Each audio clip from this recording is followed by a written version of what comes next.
The Parchment's Promise. The chill of autumn had settled over Charleston, South Carolina, bringing with it a sense of melancholy that seemed to seep into the very bones of the city.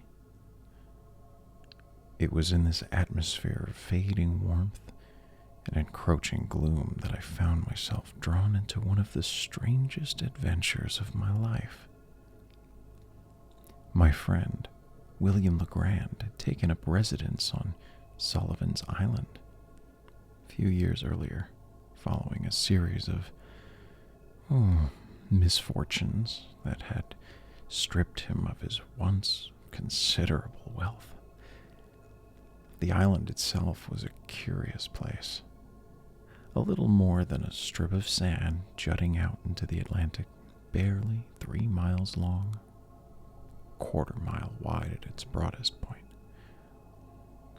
A narrow creek, choked with reeds and marsh grass, separated it from the mainland, creating a natural haven for waterfowl and those seeking respite from the bustle of Charleston. Legrand's dwelling, a small hut cobbled together from driftwood and salvaged planks, stood near the eastern end of the island. It was a lonely spot, surrounded by thickets of sweet myrtle that grew into astonishing heights in the sandy soil. The fragrance of the myrtle carried on the sand-tinged breeze. It was forever reminding me of the events that unfolded in that remote corner of the world. I had stumbled upon Legrand's acquaintance quite by accident, but our friendship had blossomed quickly. He was a man of keen intellect and varied interests, though prone to bouts of melancholy that bordered on misanthropy. His moods could swing from fevered enthusiasm to brooding silence with little warning, a trait I attributed to the fortune he had endured. Legrand's constant companions were his books, his hunting rifle, and an old freed slave named Jupiter. Jupiter's devotion to his former master was unwavering, despite, or perhaps because of, Legrand's increasingly erratic behavior. The old man had taken it upon himself to act as a guardian of sorts, watching over Legrand with a mixture of affection and exasperation that I found both touching and amusing.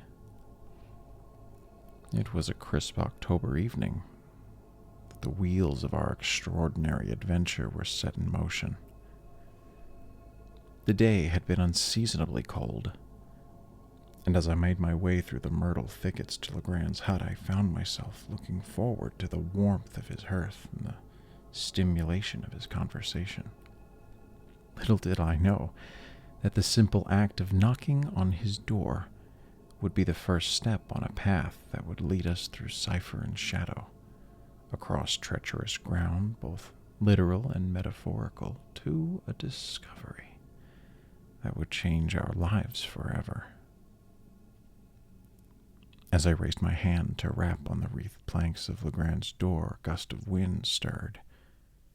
It carried the faintest hint of something beyond the familiar sense of salt and vegetation, a whiff of mystery, perhaps, or the musty breath of a long-buried secret stirring in their graves. I shivered, though whether from the cold or from some premonition of the events to come, I could not say. With a deep breath, I knocked, and waited for the strange tale of the golden bug to begin. The door creaked open, revealing Legrand's tall, gaunt figure silhouetted against the warm glow of the fire within. His eyes, always intense, seemed to burn with an unusual fervor as he ushered me inside. "My dear friend," he exclaimed, clasping my hand with unexpected vigor. "How fortuitous that you should visit tonight of all nights. Jupiter, pull up a chair for our guests. We have much to discuss." Jupiter, Legrand's faithful companion, emerged from the shadows of the hut. His weathered face creased into a smile of welcome, tinged with what I fancied was a hint of relief at my arrival. "Massa will be acting mighty strange, sir," he whispered as he passed, setting a chair by the fire. "Maybe you could talk some sense into him." I settled into the offered seat, warming my hands by the crackling flames. Legrand paced the small confines of the hut. His excitement was palpable. "You've arrived at a most auspicious moment," he said, his words tumbling out in a rush. "Just this afternoon, Jupiter and I made the most remarkable discovery, a specimen unlike anything I've encountered in all of my pursuits." From a glass case on a rickety shelf, Legrand produced what appeared to be a large beetle. In the flickering firelight, its gleam was almost metallic in luster, rich gold that seemed to capture and amplify the glow of the flames. "Behold," he announced with a flourish, of what I believe to be an entirely new species of Scarabaeus. I leaned in for a closer look, genuinely intrigued. The insect was indeed remarkable. About the size of a large walnut, with 2 jet-black spots near the head and longer marks towards the other extremity. "It's certainly striking," I agreed, "but surely not made of actual gold." Jupiter, who had been hovering nearby, interjected with surprising vehemence. "That bug is solid gold, I tell you. Heavier than the bug that's got any right to be. Massa will say it ain't, but I knows better." Legrand waved away Jupiter's comments with dismissive gesture. "Pay him no mind. The beetle's coloration is unusual, I'll grant you. But this is the scientific implication that will truly excite me. Imagine a new species right here on Sullivan's Island." As Legrand expounded on the potential significance of his find, I couldn't help but notice a certain feverishness in his manner. His eyes glittered with an almost manic light, and his gestures were more animated than usual. Was this simply the excitement of a scientific discovery, or was there something more at play? "I've made a sketch of the creature," Legrand continued, rummaging through the papers on his desk. "Ah, here it is. What do you make of it?" He thrust his piece of parchment into my hands. I examined the drawing. Nothing but careful attention to detail. The golden sheen of the beetle's shell was conveyed through clever shading, and the proportions seemed accurate to my eye. "It's quite good," I said, turning the parchment this way and that. "You have a talent for..." I broke off, squinting at the image. The dim light, the drawing had taken on a curious aspect. "You know," I mused, "from this angle it rather resembles a skull." The words had scarcely left my mouth when Legrand snatched the parchment from my hands, his face a mask of intensity. "A skull, you say? How interesting. Yes, very interesting." The abruptness of his reaction startled me. "I meant no offense," I began, but Legrand cut me off with a shake of his head. No, my friend, your observations are most astute. In fact, it may be more significant than you realize." He folded the parchment carefully and tucked it into his coat pocket. "But that's a matter for another time. Tell me, what news from Charleston?" The rest of the evening passed pleasantly enough, though I couldn't shake the feeling that something had shifted in the atmosphere of the little hut. As I took my leave, Promising to return soon, I caught a glimpse of Legrand hunched over his desk, the parchment once again before him, muttering softly to himself. Walking back through the myrtle thickets under a sky smeared with stars, I found myself pondering the curious beetle and Legrand's even more curious reaction to my chance remark. Little did I know that this golden insect and that hastily sketched drawing would soon lead us on a journey beyond anything I could have imagined. Several weeks passed before I had the opportunity to visit Sullivan Island again. The autumn chill had deepened into winter's bite, and the restless wind howled across the narrow strip of land as I made my way to Legrand's hut.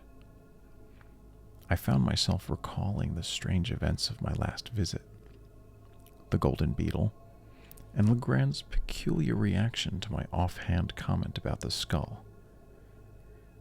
As I approached the dwelling, I was not met by Legrand, but by Jupiter. His weathered face seized with worry. "Bless my soul, I'm glad to see you, sir." He ushered me inside.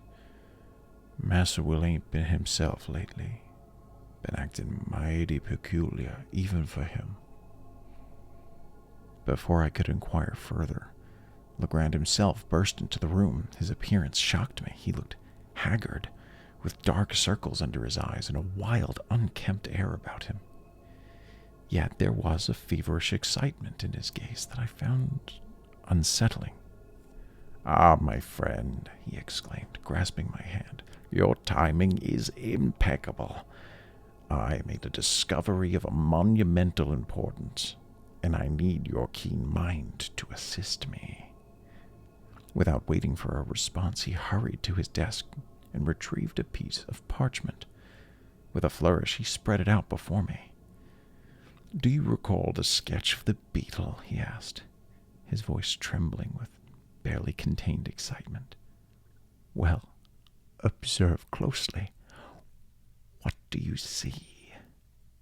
I leaned in, studying the parchment. At first glance, it appeared blank, save for a faint reddish outline that might have been the remnants of the beetle sketch. But as I looked closer, I noticed something peculiar. "There seems to be some sort of writing," I murmured, squinting at the faint markings. "But it's unlike any script I've seen before. Symbols, perhaps?" Legrand's eyes lit up. "Precisely. But watch this." He took the parchment and held it close to the fire.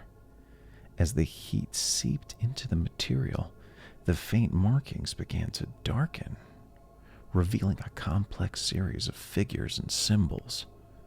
Good heavens! "How on earth?" "A simple trick of chemistry," Legrand explained, his words tumbling out in a rush. "Certain inks become visible only when exposed to heat, but that's merely the beginning. These symbols, my friend, are a cipher, and within this cipher lies the key to a fortune beyond our wildest dreams."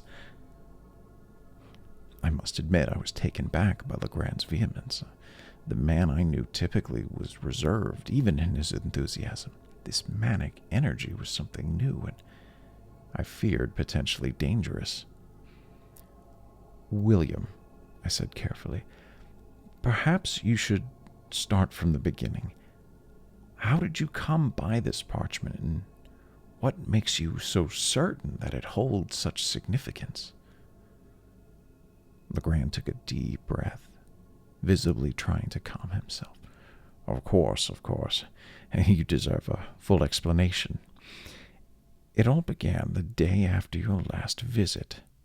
I had lent the beetle to Lieutenant G from the fort, and when I went to retrieve it, I found this parchment wrapped around it."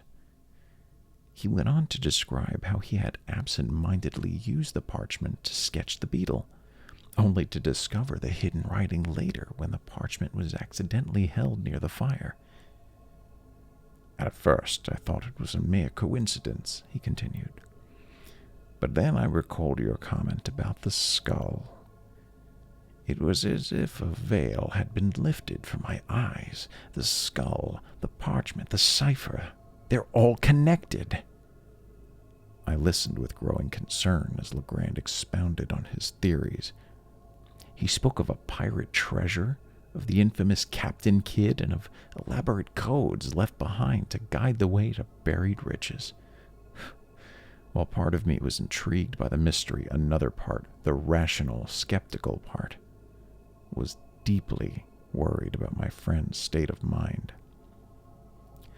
"William," I interjected gently, "this is all fascinating, truly. But don't you think it's possible that you might be reading too much into all of these coincidences?" Legrand's eyes flashed with a mixture of hurt and defiance. "I assure you, this is no fight of fancy. I've spent weeks decoding this cipher, and I'm on the verge of a breakthrough. All I need is a little more time, and perhaps your assistance." He turned the parchment once more, muttering calculations and theories under his breath. I exchanged a worried look with Jupiter, who shook his head sadly. "Been like this for weeks, sir. Hardly eats, barely sleeps, just stares at that damn piece of paper and holds the secrets of the universe." As I watched Legrand pore over the mysterious symbols, I found myself torn between fascination and concern. Was this the beginning of an extraordinary adventure, or the descent of a brilliant mind into madness? Only time would tell, and I resolved to stay close to my friend come what may. Little did I know this resolution would soon plunge me into a tale of cryptography, treasure hunting, and perilous exploits that would challenge everything I thought I knew about this world and about William Legrand himself. As the weeks wore on, my concern for Legrand's well-being grew. I made a point of visiting the island more frequently, often finding my friend in a state of feverish excitement or brooding concentration.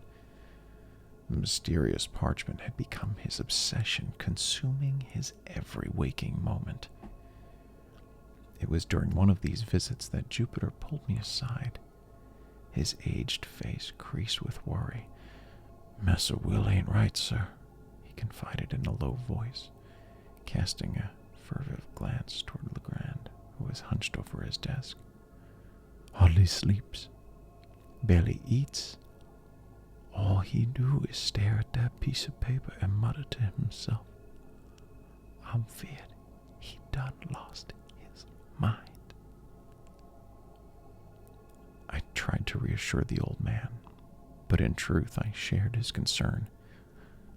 Legrand's behavior had become increasingly erratic. He would vacillate between periods of manic energy, during which he would expound at length about codes and buried treasures, and sketches of deep melancholy, where he would barely acknowledge our presence. "Has he said anything about the plans?" I asked Jupiter. "Any mention of what he intends to do with this information he believes he deciphered?" Jupiter's eyes widened, and he leaned in closer. "That's just it, sir. He's been making preparations. Bought himself a spade and a pickaxe, he did. And he's been asking me all sorts of strange questions about the old trees on the mainland." This news sent chills through me. Whatever Legrand believes he had discovered, it seems he was preparing to act on it. I resolved to confront him directly, to try and talk some sense into him before his obsession led him to do something foolish or dangerous. However, as I approached Legrand's desk, he suddenly sprang to his feet, his eyes alight with almost manic gleam. "Ah, my friend," he exclaimed, grasping my shoulders, "your timing is impeccable. I've done it. I've cracked the code, and I know where the treasure lies." I tried to interject, to voice my concerns, but Legrand was unstoppable. He launched into a rapid-fire explanation of his discoveries, speaking of death's hands, kids' eyes, and bishop's hostels. His words tumbled out in a frenzied rush, each more fantastical than the last. "William," I said firmly when he paused for a breath, "I must insist you slow down. This obsession is consuming you. Perhaps it would be wise to step back, to consider—" "Step back? My dear friend, we stand on the precipice of a discovery that will change our lives forever. This is no stepping back now. In fact," a smile played in the corners of his mouth, "I was rather hoping you might accompany us on a little expedition." "Expedition?" I echoed. A sense of foreboding settled in my stomach. "Yes, indeed. Jupiter and I are setting out tomorrow to locate the treasure.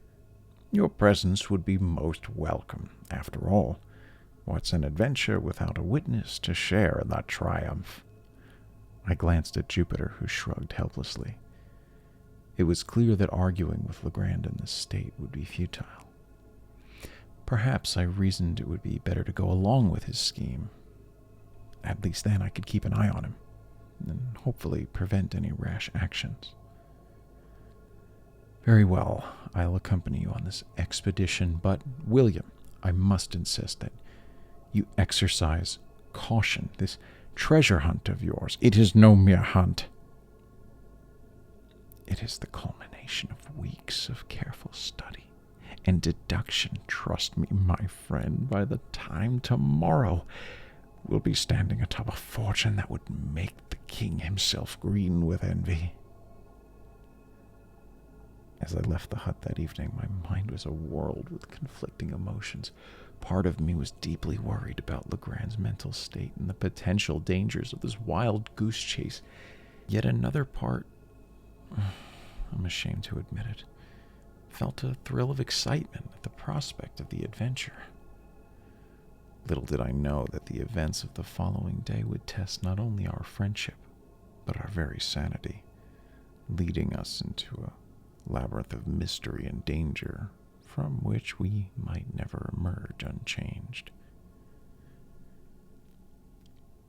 As I made my way back to the mainland, the wind whipping across the narrow strait seemed to carry whispers of secrets long buried, of treasures untold, and of the fine line between genius and madness that we were about to traverse. The following day dawned, gray and chilly, a fitting atmosphere for the strange expedition we were about to undertake. I arrived at Legrand's hut just as the sun was beginning to peek over the horizon, finding my friend already bustling about with feverish energy. "Ah, excellent. We've not a moment to lose. Jupiter, are you ready with the provisions?" The old man emerged from the hut, laden with a bewildering array of equipment. In addition to the spade and the pickaxe I'd been told about, he carried a pair of dark lanterns, several coils of rope, and what appeared to be a farming scythe. "I must say, William, this seems a rather extensive kit for a simple treasure hunt." Legrand's eyes glittered with an unsettling intensity. "Simple, my dear friend. There is nothing simple about what we're about to undertake. Each item had been carefully chosen based on my calculations. Trust me, we'll need every bit of it." Before I could protest further, we set off. Our strange procession made its way across the narrow strait, separating Sullivan's Island from the mainland, then struck out into the dense woods beyond. Legrand led the way with an unwavering confidence, consulting a small pocket compass at regular intervals. As we trudged deeper into the forest, the terrain grew increasingly difficult. The undergrowth became thicker, the ground more treacherous. Several times I found myself stumbling over hidden roots or sinking ankle-deep into unseen bogs. "William," I called out after nearly an hour of this punishing march, "surely you can tell us more about where we're going. What exactly are we looking for?" Legrand paused, turning to face me with an enigmatic smile. "Patience, my friend. All will become clear soon enough. We see a tree, a specific tree, mind you. This will hold the key to unlocking our treasure." "A tree?" I echoed. "In these woods?" "William, there must be thousands, not like this one. This tree is special, ancient, and if my calculations are correct, it should be just beyond that rise." We crested the hill, and there, in a small clearing, stood a tulip tree of truly remarkable size. Its trunk was massively thick, its branches spreading out in a canopy that seemed to touch the very sky. "Behold," Legrand cried, his arms spread wide, "the sentinel that guards our fortune." I had to admit the tree was impressive. But as I watched Legrand circle its massive trunk, muttering calculations and running his hands over the bark, I couldn't shake the feeling that we were on a fool's errand. "Now, it's time you earned your keep, old friend. Jupiter, I need you to climb this tree." His eyes widened. "Climb it, Massa Will. This old tulip tree, I don't know about that." "Come on, Jupiter. You've climbed higher trees than this in your youth, and besides, I have a special task for you once you reach the top." From his pocket, Legrand produced a golden scarabaeus, which glistened dully in the filtered sunlight. "Take this beetle with you. When you reach the top, I'll give you further instructions." Jupiter eyed the insect warily. "Massa Will, I don't like the look of that bug. Can't I just climb without it?" "Nonsense. This bug is essential to our mission. Now, up you go. Be quick about it." With clear reluctance, Jupiter took the beetle and began his ascent. Despite his advanced years, the old man proved remarkably agile, finding footholds where I saw none and pulling himself up with surprising strength. As Jupiter climbed higher, disappearing into the dense foliage, Legrand's excitement grew palpable. He paced beneath the tree, calling out directions and encouragements in an increasingly frenzied tone. "Higher, Jupiter! To the largest branch on the eastern side. Do you see it?" "I sees it, Master Will. But this sure a long way up for an old man and a gold bug." "Never mind that. Now listen carefully. I need you to go out along that branch as far as you safely can. There should be a skull. Yes, a human skull attached to the end of the branch. Do you see it?" There was a long pause, during which I found myself holding my breath. Then Jupiter's voice drifted down, tinged with a mix of fear and awe. "Lord have mercy, Massa Will. There's a skull up there, sure enough.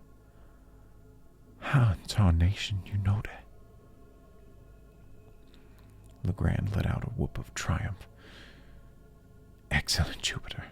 Now here's what I need you to do.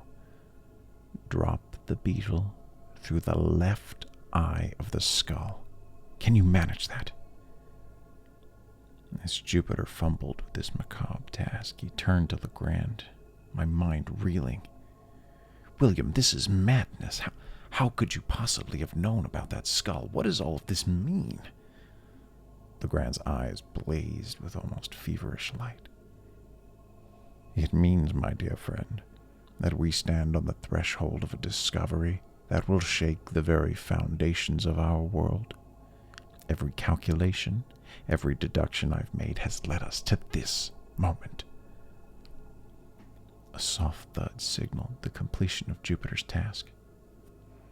As the old man began his careful descent, Legrand turned to me with a smile that sent a shiver down my spine. And now, the real work begins. As Jupiter's feet touched the ground, Legrand began to issue a new set of instructions. I couldn't shake the feeling that we had crossed some invisible threshold. Whatever lay ahead, I sensed that our lives would never be the same after this day.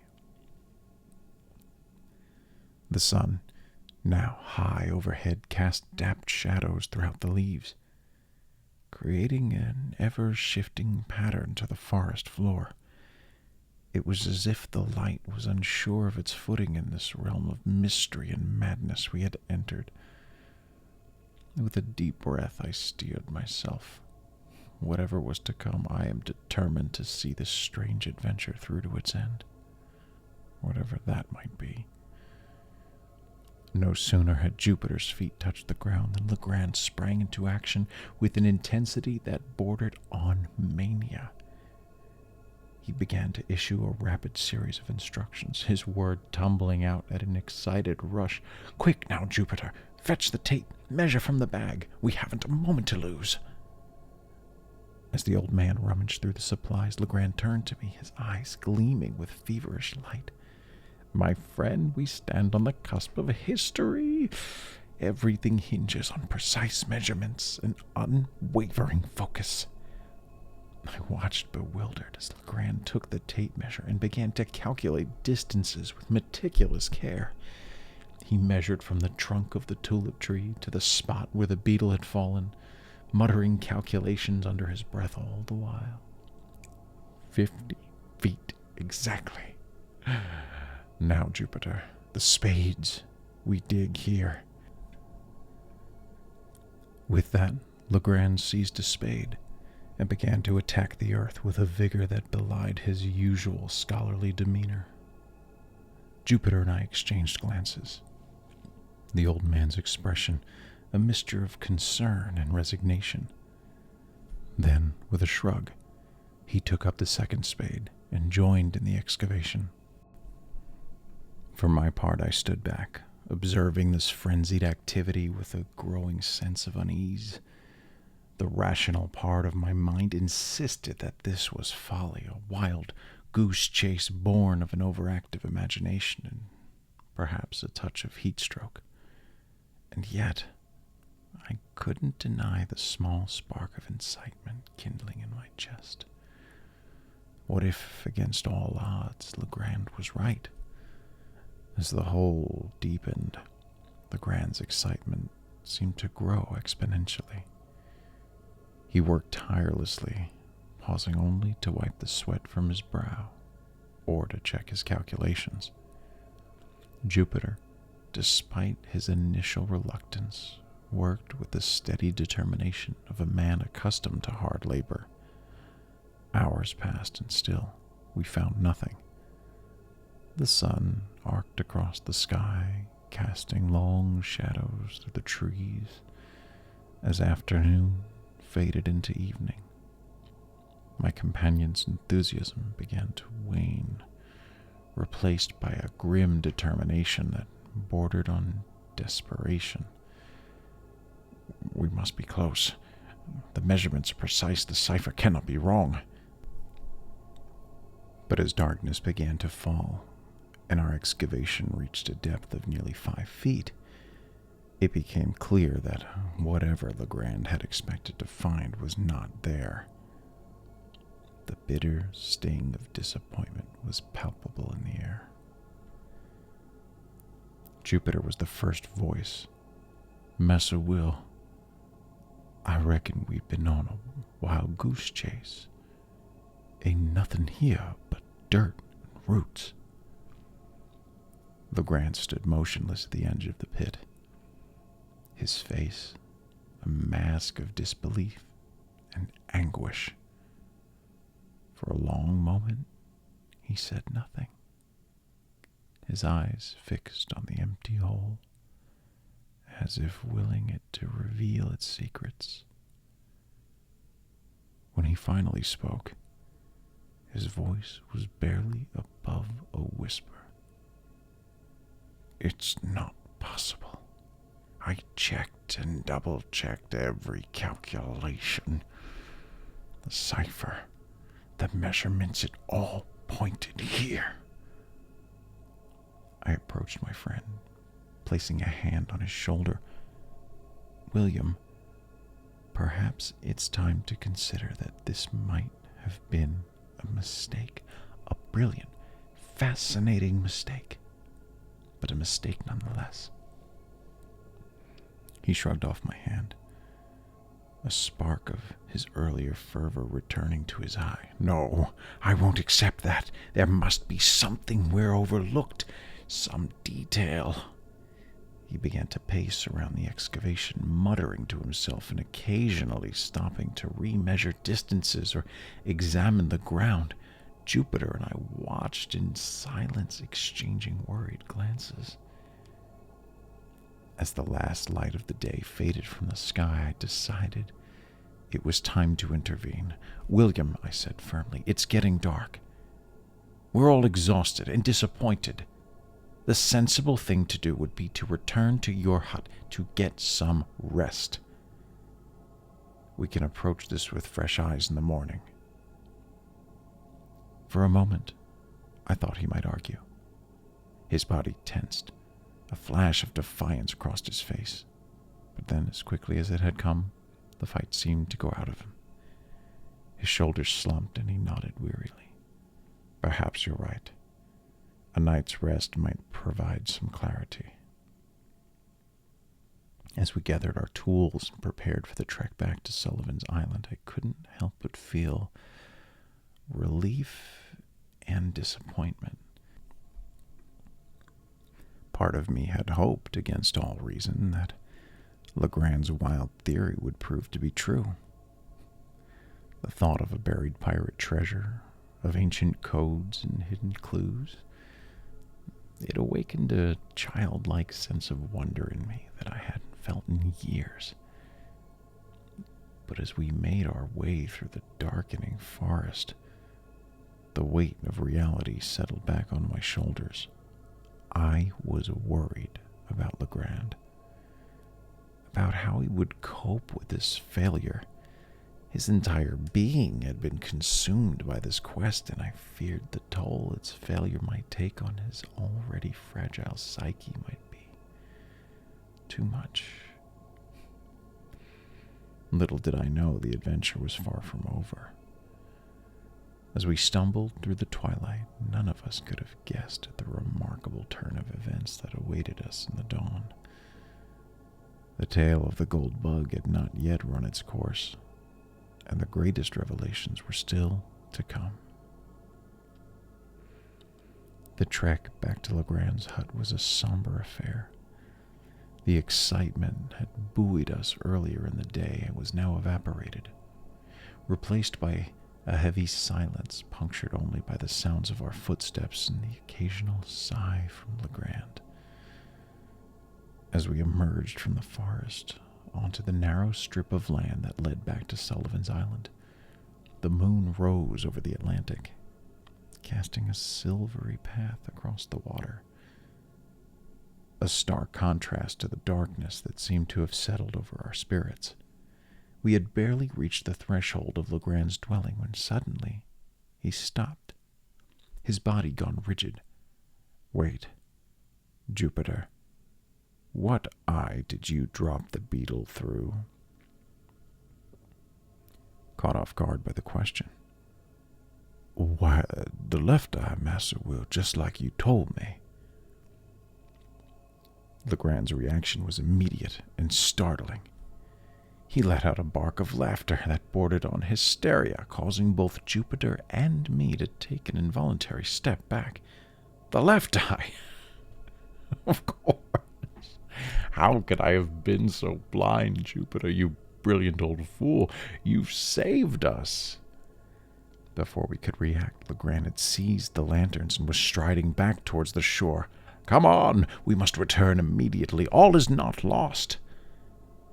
I exchanged a bewildered glance with Jupiter. The old man shrugged. Resignation, curiosity. Reckon we better follow him, sir. Master Will's got that look in his eye again. And so, exhausted as we were, we found ourselves retracing our steps through the moonlight forest. Legrand led the way with renewed vigor, practically jogging along the path we had so recently trudged in defeat. William, would you care to explain what's going on? What difference does it make which eye Jupiter used? Legrand's reply came back, tinged with excitement and self-recrimination. All the difference in the world, my friend. The skull in the tree. It wasn't facing outward, as I had assumed. It was facing inward toward the trunk. When I instructed Jupiter to use the left eye, he naturally used the skull's left eye, which from his perspective was actually the right eye. I struggled to follow his logic, but Legrand was already continuing. Don't you see? Our measurements were correct, but we were digging in the wrong spot. The true location of the treasure is on the opposite side of the tree. By the time we reached the clearing, the moon had risen high in the sky, bathing the massive tulip tree in an ethereal glow.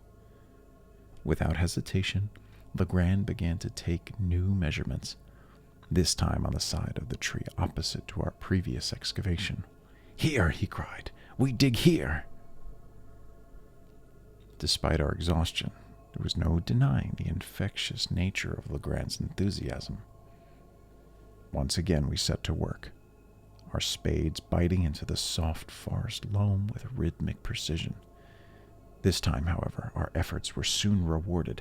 We had barely reached a depth of 2 feet when the unmistakable sound of metal striking metal rang out into the night air. Behold, that's holy. Faster, gentlemen, we're close. Our digging took on a frenzied quality, all fatigue forgotten in the thrill of discovery. Soon we had uncovered what appeared to be a large metal chest, its surface corroded by years of underground, but still intact. With trembling hands, Legrand brushed away the last of the dirt. Help me lift it. The chest was incredibly heavy, requiring all 3 of us to heave it from its earthen tomb. And as we set it on the ground, Legrand fumbled with the rusted lock, muttering impatiently. Stand back, he said, seizing the pickaxe. With a few well-placed blows, the ancient lock gave way, and the lid creaked open. The sight that greeted us in the wavering lantern light was beyond anything I could have imagined. The chest was filled to the brim with gold coins, glittering jewels, and ornate artifacts.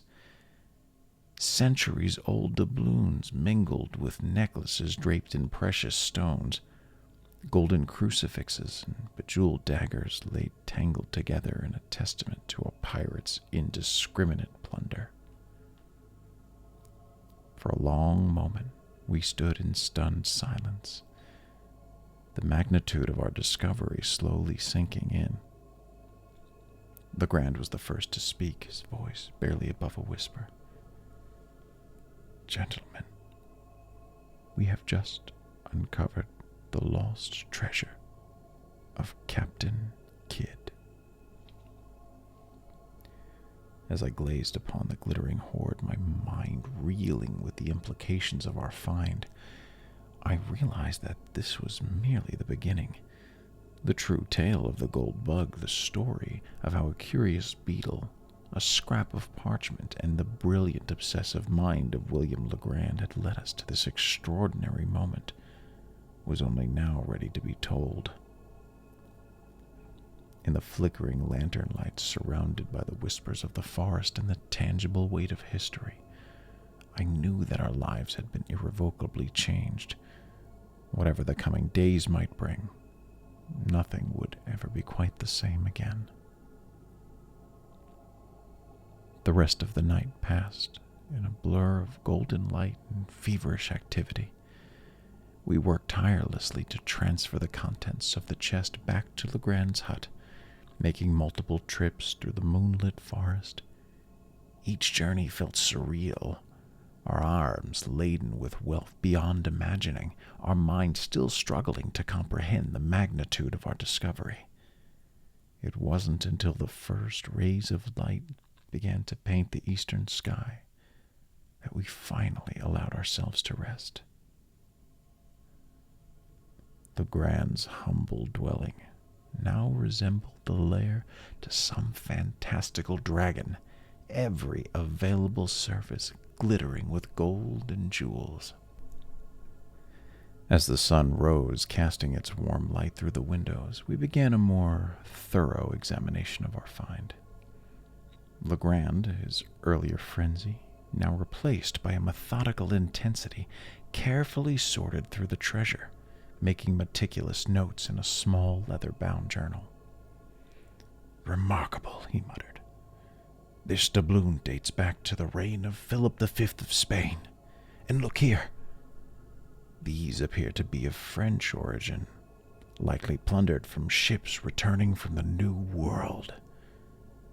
I watched in fascination as Legrand's scholarly nature reasserted itself. Despite the enormity of our discovery, he approached the task of cataloging the treasures with the same attention to detail he might have applied to classifying a new species of beetle. Jupiter, for his part, seemed overwhelmed by the sheer opulence surrounding us. The old man moved about the hut in a daze, occasionally reaching out to touch a golden chalice or strand of pearls, as if to reassure himself that they were real. "Massa Will," he said at last, "how much you reckon all this is worth?" Legrand paused. A thoughtful expression crossed his face. "It's difficult to say with certainty, Jupiter. The historical value of many of these pieces far exceeds their weight in gold. However, if I were to hazard a guess based on current market values..." He trailed off, scribbling rapid calculations in his journal. After a few moments, he looked up, his eyes wide with wonder. "Gentlemen, I believe we are in possession of a fortune worth well over $1.5 million. The sum hung in the air, almost palpable in its enormity. In that moment, the full weight of our discovery had truly hit home. We were rich beyond our wildest dreams, our lives forever altered by this twist of fate. As the initial shock began to wear off, practical considerations started to assert themselves. "William, what do you propose we do now? Surely we can't keep this fortune hidden away in your hut indefinitely." Legrand nodded, his brow furrowed in thought. "You're quite right, my friend. We need to proceed with caution. First, we must secure the most valuable pieces. The jewels and smaller artifacts can be easily transported. Then we'll need to find a discreet way to convert some of the gold into more manageable forms of wealth." He began to pace the small confines of the hut, his mind clearly racing with plans and possibilities. "We'll need to be careful about how we introduce this wealth into circulation. Too much at once will raise suspicion. Perhaps we can claim to have made a lucky investment or discovered a small cache of valuable antiques." As Legrand continued to strategize, I found my gaze drawn back to the glittering piles of treasure. Among the coins and jewels, other items caught my eye. Ornate daggers with jeweled hilts, delicate music boxes crafted from gold and mother of pearl, even a small statuette that appeared to be of Aztec origin. Each piece seemed to tell its own story, hinting at the violent and turbulent history that had brought them all together in this improbable collection. I couldn't help but wonder about the original owners of these treasures, the lives they had impacted or ended in Captain Kidd's relentless pursuit of this wealth. William, have you considered the historical significance of what we've found? This isn't just a fortune in gold and jewels. It's a tangible piece of history, a window into a bygone era of exploration and privacy. Legrand's eyes lit up with scholarly enthusiasm. Indeed, the academic value of this find is incalculable. Imagine the insights we could gain into 17th century maritime trade, the techniques of early American piracy, the craftsmanship of colonial artisans. For a moment, the lure of historical discovery seemed to outweigh the more mundane concerns of wealth. But Jupiter's practical voice brought us back to reality. That's all fine and good, Massa Will, but what about them pirates? Ain't you worried they might come looking for their treasure? Legrand chuckled, but I noticed a flicker of concern across his face. The pirates are long dead, Jupiter, but you raise a valid point. The sudden appearance of such a fortune is bound to attract some attention, both wanted and unwanted. As the day wore on, we continued to sift through the treasure, each discovery bringing fresh wonder and new questions. How had Captain Kidd managed to amass such a diverse and valuable collection? Why had he chosen this particular spot to bury it? And perhaps most intriguing, how had Legrand managed to decipher the cryptic clues that led us here?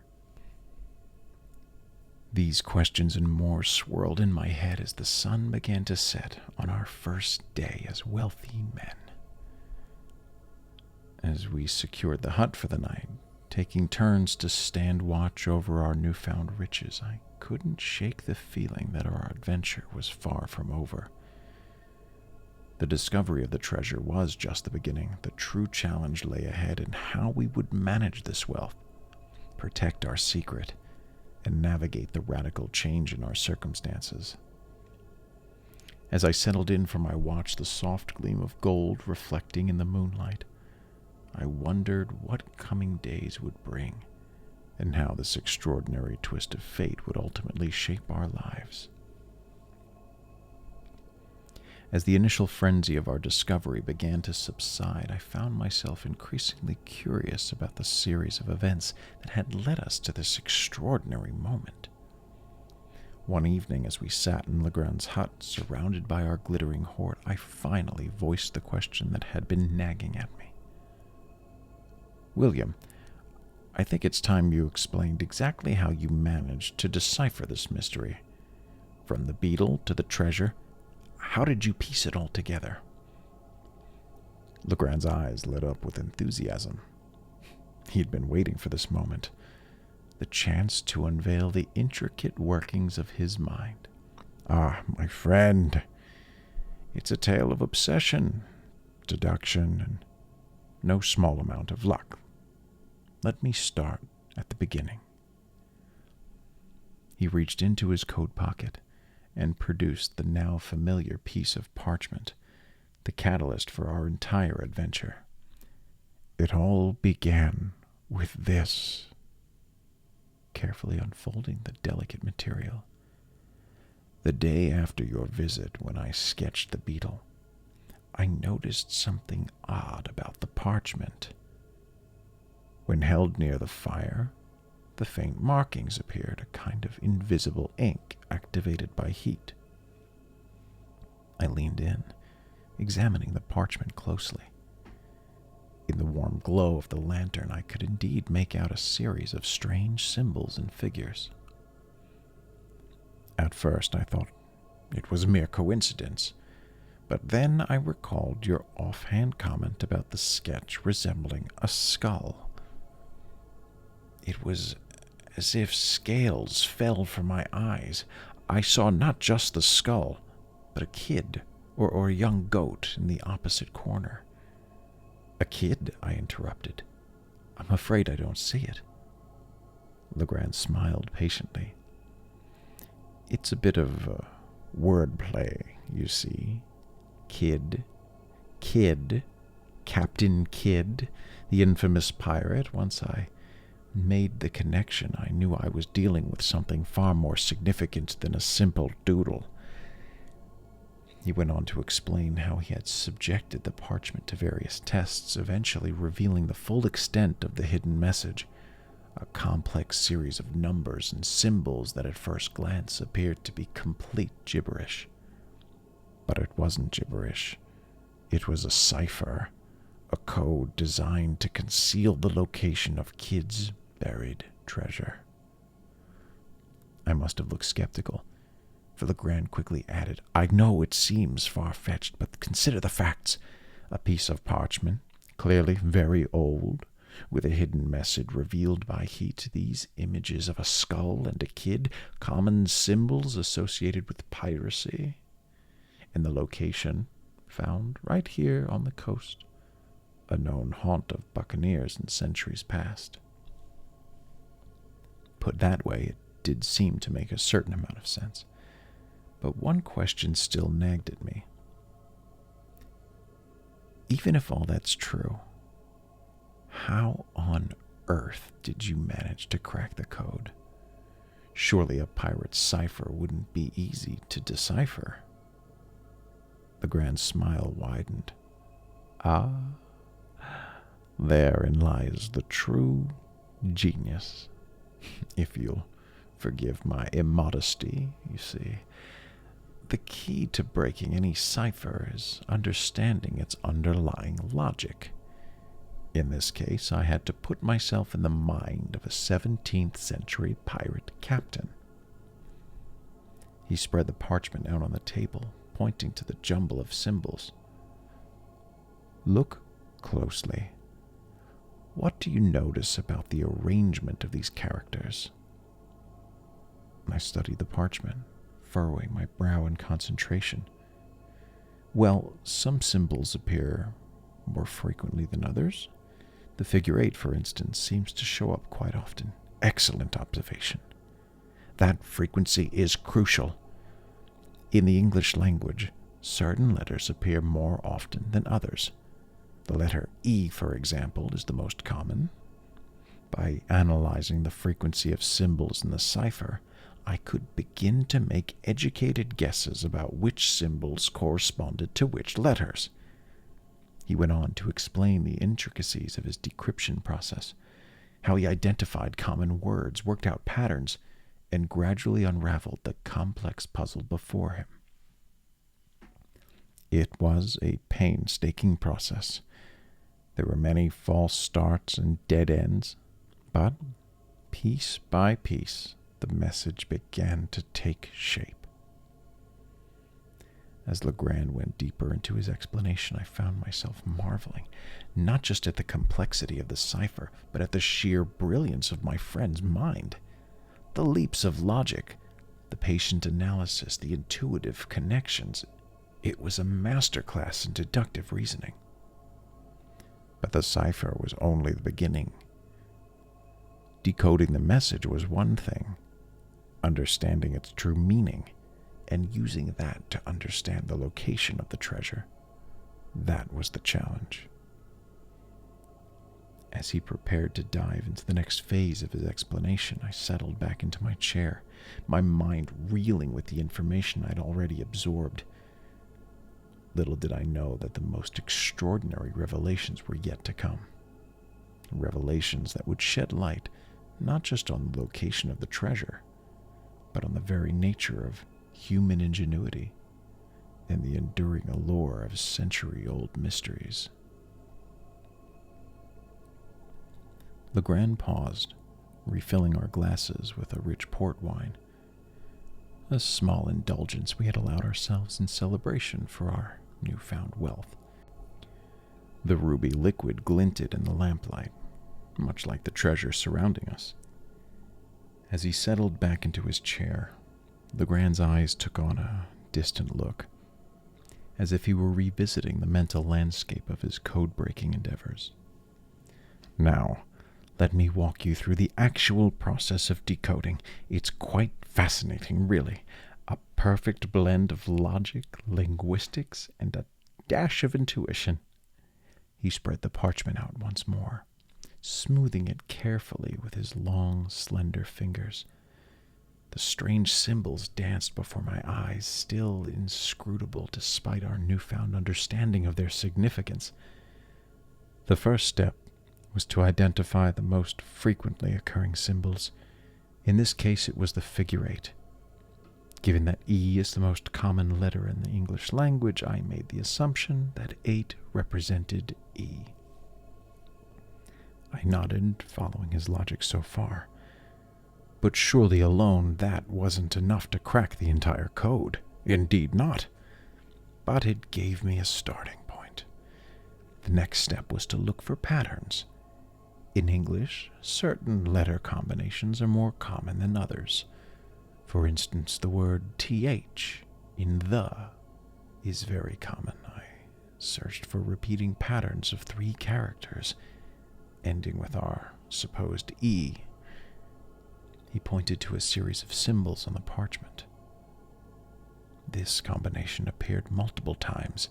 If 8 was indeed E, then it stood to reason that this might represent the. Ingenious, I murmured. I began to see the method behind the madness, or what had initially seemed like madness.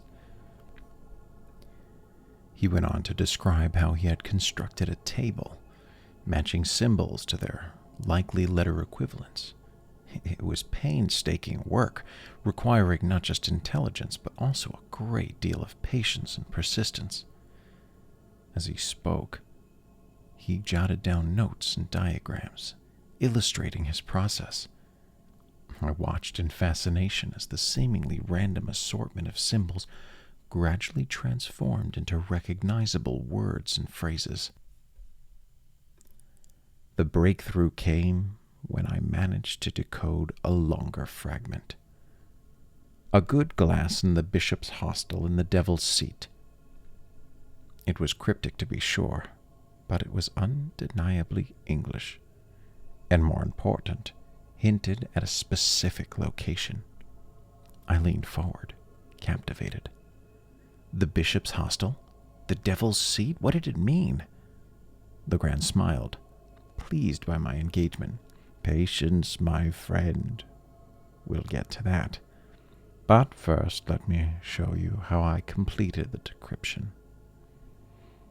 He proceeded to walk me through the final stage of his code breaking, explaining how he solved each fragment and the clues for the next and the next.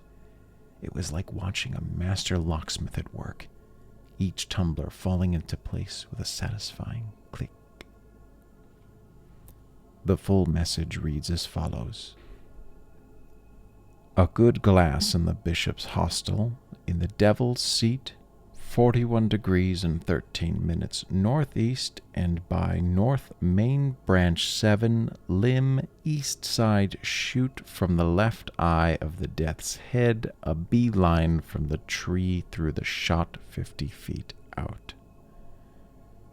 He sat back, a look of satisfaction on his face.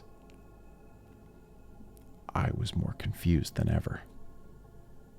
I must admit, I said, that while I'm in awe of your decryption skills, I'm at a loss as to how this gibberish led us to the treasure. It reads like the ravings of a madman.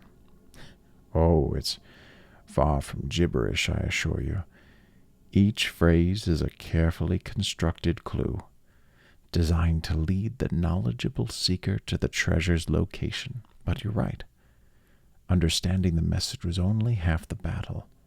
Interpreting it correctly, well, that required a different kind of thinking altogether. As he prepared to jump into the interpretation of the mysterious message, I found myself on the edge of my seat. The cipher had been unraveled, but the true mystery, how this strange series of instructions had led us to our buried fortune, was yet to be revealed. The night was growing late, the candles burning low, casting long shadows across the treasure-strewn room. But sleep was the furthest thing from my mind. I wanted to hear the rest of the extraordinary tale, to understand the chain of deductions that had brought us to this moment. As Legrand filled our glasses once more, his eyes twinkled with the promise of further revelations. I settled in for what I thought would be a night to remember. A night of buried treasures, pirate codes, and the brilliant machinations of an extraordinary mind. Legrand leaned forward, his eyes all tight with the fervor of a man about to unveil a great secret, the flickering candlelight dancing across the shadows of his features, lending an almost theatrical air to the scene. Now, we come to the heart of the matter. Decoding the cipher was merely the first step. The true challenge lay in interpreting the message correctly. Let's break it down piece by piece. The first part reads, "A good glass in the bishop's hostel in the devil's seat." Now what do you suppose that means? A good glass, I thought. Perhaps a telescope or spyglass. But the bishop's hostel in the devil's seat, I was at a loss. Excellent deduction about the glass.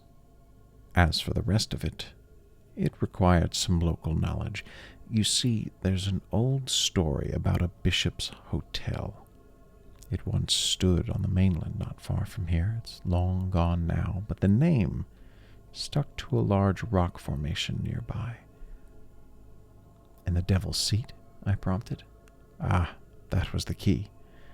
It's a natural chair-like formation near the top of a rock. Locals have called it the devil's seat for generations, though few remember why. I began to see the ingenuity of the clue. So the instruction was to use a telescope from this specific spot? Precisely. But that's not all. The next part of the message gives us exact coordinates, 41 degrees and 13 minutes northeast and by north. He went on to explain how he had used these measurements along with a compass to identify the exact spot to focus the telescope. The next part was trickier. Main branch, 7th limb, east side. This clearly referred to a tree, but which one? I nodded, recalling our adventure. The great tulip tree where we found the treasure. It was the largest tree visible from the devil's seat, and counting the branches led us to the precise spot. Legrand's voice took on a tone of excitement as he reached the final part of his message. "Shoot from the left eye of the death's head. This is where your chance comment about the skull became crucial. The instructions were to drop something, in this case our golden beetle, through the left eye socket of a skull fastened to the end of a limb." I marveled at the intricate nature of the clues. And the last part, a beeline from the tree through the shot 50 feet out? Simply put, it meant to measure 50 feet from the base of the tree in the direction that the beetle fell. And that, my friend, is where we found our treasure. As I sat back, absorbing the full scope of Legrand's deductions, I couldn't help but feel a sense of awe. The leap from a series of cryptic phrases to the exact location of a buried treasure was nothing short of remarkable. But William, how did you know to use the golden beetle? Surely that wasn't part of the original instructions. Legrand's eyes twinkled mischievously. Ah, that was a bit of improvisation on my part. The message specified to shoot something through the skull's eye. I reasoned that whatever it was needed to be heavy enough to fall straight down and visible enough to locate easily. Our curious little scarabaeus fit the bill perfectly. It's extraordinary, William, the precision of the instructions, the clever use of landmarks. But it raises so many questions. How did Captain Kidd create such an elaborate scheme? And why go to such lengths to hide the treasure? Indeed, those are questions that may never fully be answered. We can only speculate about Kidd's motivations. Perhaps he intended to return for the treasure but never got the chance, or perhaps this was his way of ensuring that only someone of sufficient intelligence and determination could claim his ill-gotten gains. As we sat there, surrounded by the glittering evidence of our success, I found myself reflecting on the strange chain of events that led us to this point. The chance discovery of a golden beetle, a fortuitous parchment, a skull-like sketch in the brilliant mind of William Legrand. They all played a crucial role in unraveling a century-old mystery. You know, William, in a way, this treasure is as much a product of your intellect as it is of Kidd's plunder. Without your deductions, it might have remained buried for another 100 years. Legrand smiled modestly, but you could see pride in his eyes. Perhaps. But let's not forget the role of chance, or fate, if you prefer. Had you not visited that day, had Jupiter not found the parchment, well, who knows how things might have turned out. As the night wore on, we continued to discuss the intricacies of the puzzle, marveling at its complexity and the strange twists of fortune that brought it into our lives. The treasure glittered around us, a tangible reminder of the power of human ingenuity, both in its concealment and in its discovery. Little did we know that things were far from over, and the mystery was just beginning. The days following our discovery were a whirlwind. Countless hours cataloging our newfound wealth, making plans for its safekeeping and eventual conversion into more manageable forms of currency. But as we grappled with the practical concerns of our sudden fortune, my mind kept returning to the extraordinary chain of events that led us to this point. One crisp morning, as we sat sharing a simple breakfast in Legrand's hut, I found myself voicing a question that had been nagging at me. William, I'm still curious about how you managed to locate the bishop's hostel and the devil's seat. Surely finding those things couldn't have been as straightforward as deciphering the code. Ah, my friend, you've touched upon one of the most challenging aspects of our little adventure. You're quite right. Finding those locations was a puzzle in itself, one that required a bit of detective work and no small amount of luck. He rose from the table, pacing from the small confines of the hut. You see, the term Bishop's Hostel was our first real clue. It's not a common name, and certainly not one in current use in these parts. I knew it had to refer to something specific, something with history. I started with the locals. Old Jupiter here. He was actually my first source of information. That's right. I told Master Will about the old stories my granddaddy used to tell, about the big rock that used to be called Bessop's Castle. Bessop's Castle? Indeed. It seems that generations ago, there was a family named Bessop who owned a large tract of land on the mainland, including a prominent rocky outcropping. Over time, Bessop's Castle became corrupted in the local parlance, and Bishop's Castle eventually became Bishop's Hostel. I nodded, beginning to see the thread of the logic. But how did you connect this to the actual location? That is where our friend Jupiter's knowledge proved invaluable. He remembered roughly where this castle was supposed to be. It took some searching, but we eventually found an unusual rock formation that matched the descriptions.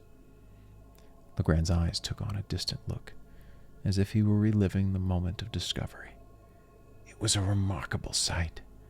A series of jagged cliffs rising abruptly from the surrounding forest. Not quite a castle, but you could see how it might have earned the name in the eyes of early settlers. "And the Devil's Seat?" I prompted.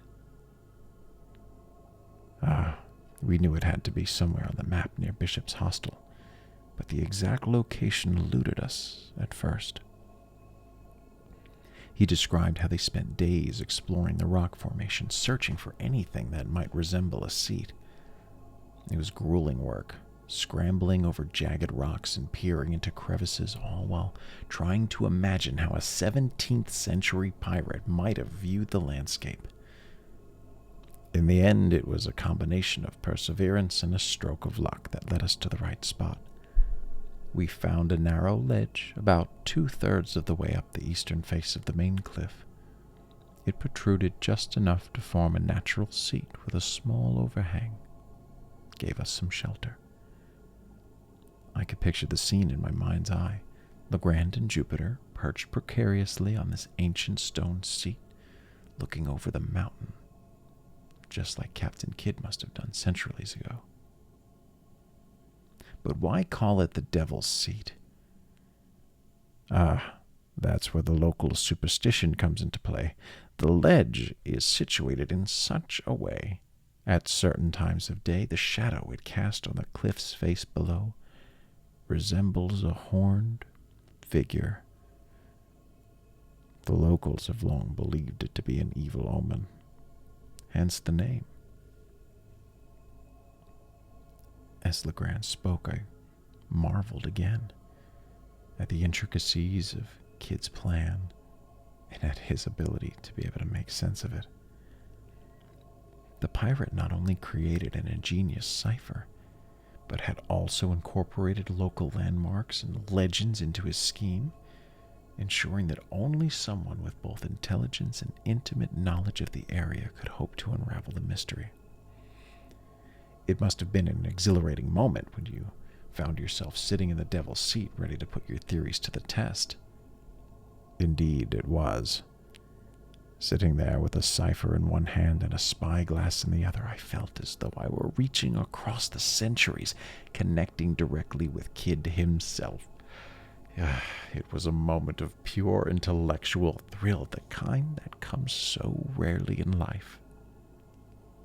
As Legrand continued to describe the details of their search, the false starts, the moments of doubt, the eventual triumph, I found myself drawn ever deeper into the tale. It was more than just a treasure hunt. It was a testament to human ingenuity, perseverance, and the enduring power of a well-crafted mystery. Legrand's eyes took on a distant look as he continued his tale, transporting us both back to that fateful day on the cliff top. I could almost feel the wind whipping around us, hearing the distant crash of waves against the shore below. There we were, perched on that narrow ledge known as the Devil's Seat. Jupiter was behind me, clinging to the rock face, his eyes wide with a mixture of fear and excitement. I had the spyglass in one hand and the deciphered message in the other. He paused. A smile played across the corners of his mouth.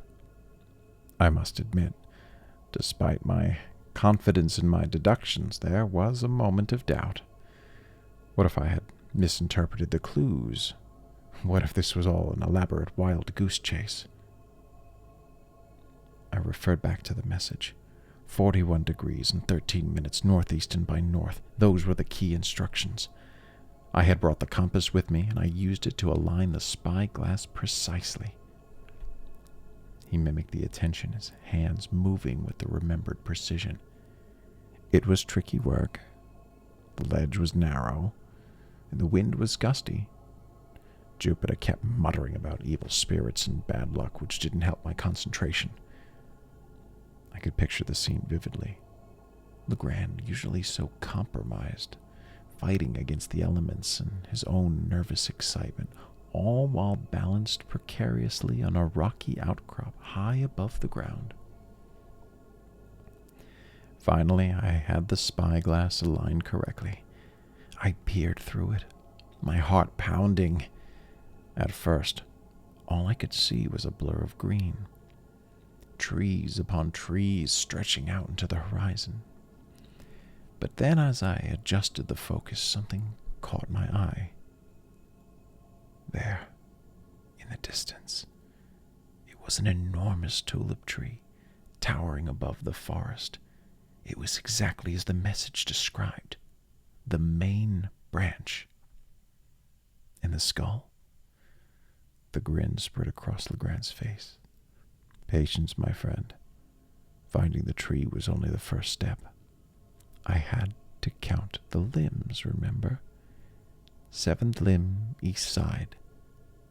He described how he carefully traced the branches of the tree through the spyglass, counting as he went.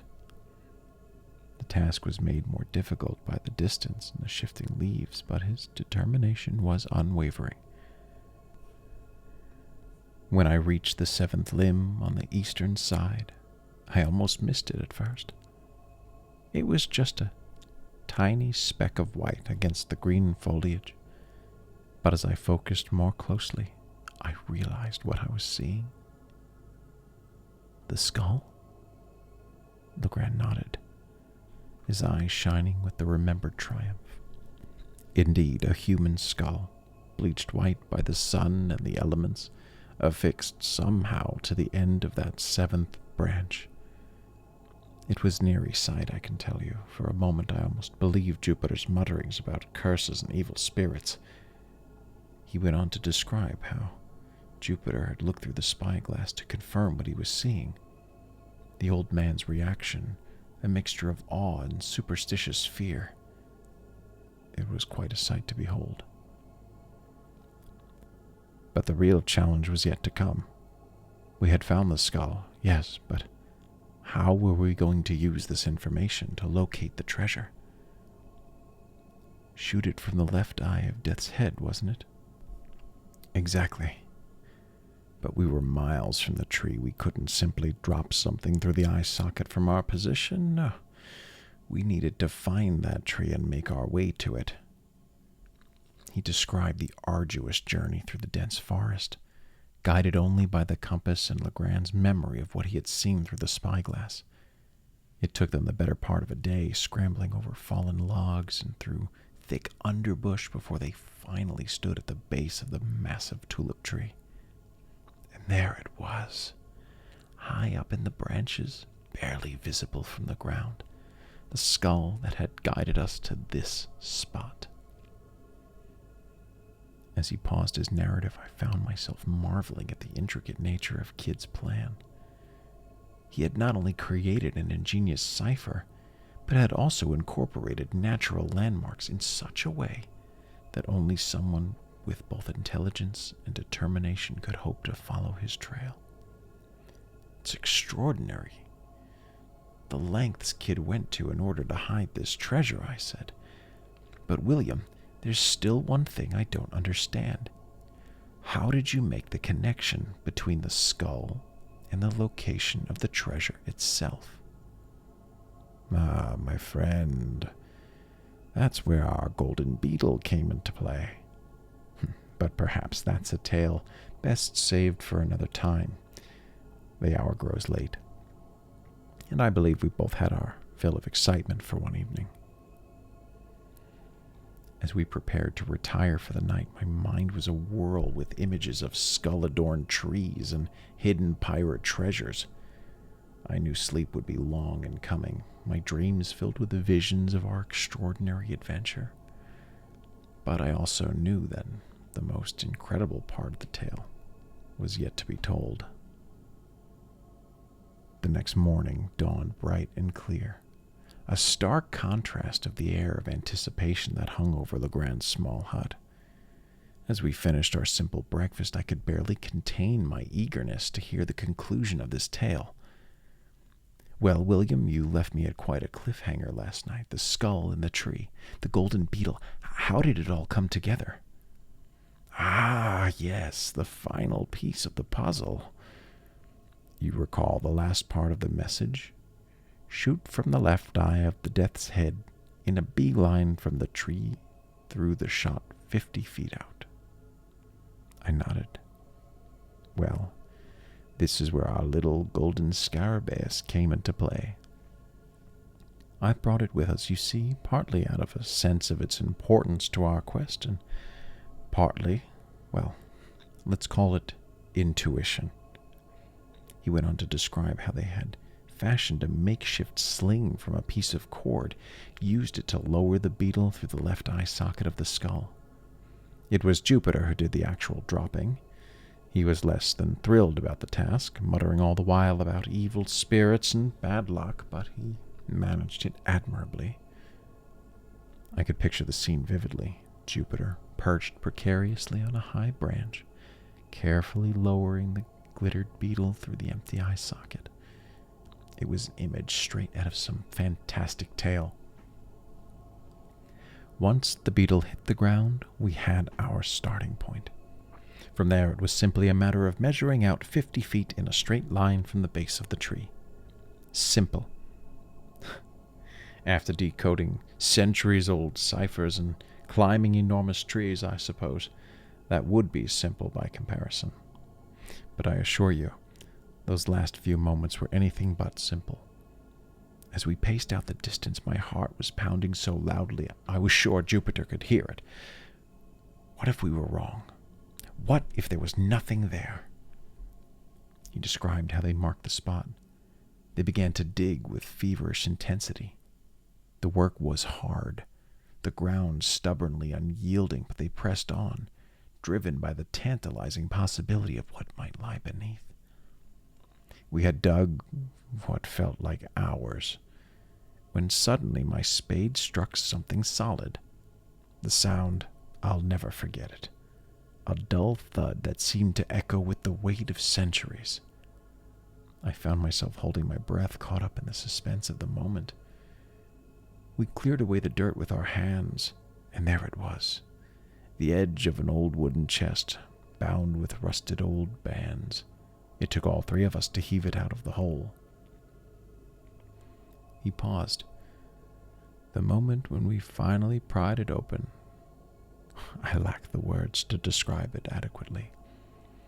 The gleam of gold and jewels in the fading sunlight, the musty smell of long-buried riches, it was like stepping into a dream.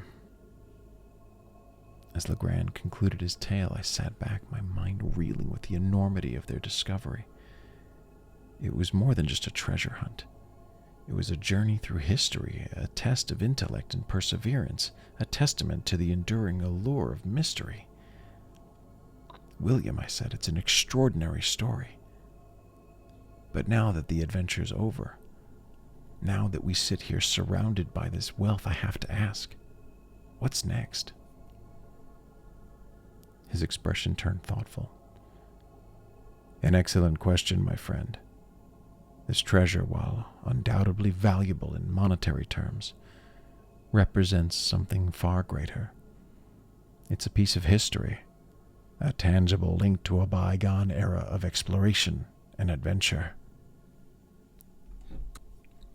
He rose, pacing the small confines of the hut. I believe we have a responsibility, not just to ourselves, but to history.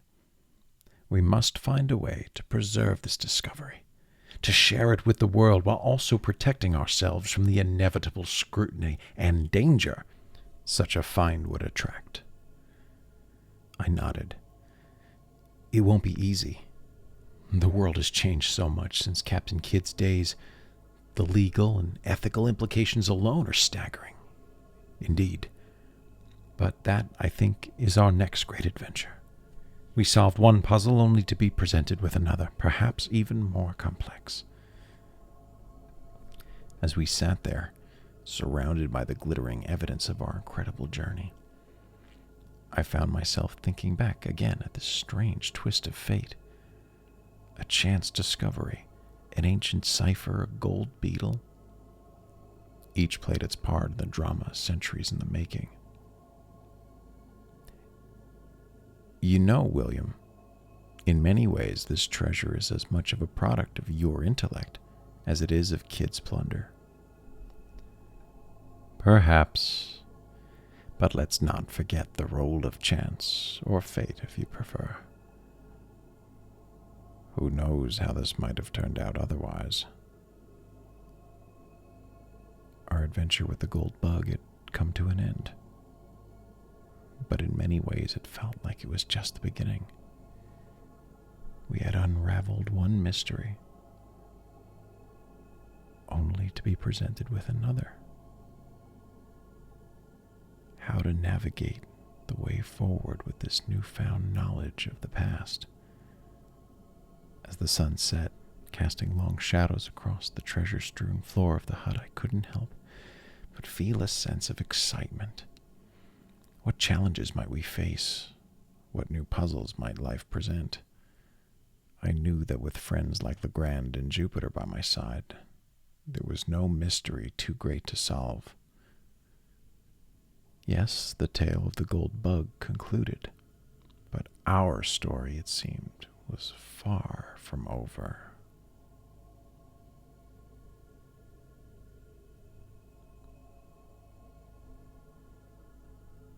Thanks for listening. If you made it all the way through, I'd love your feedback. Subscribe and stay tuned. There'll be more.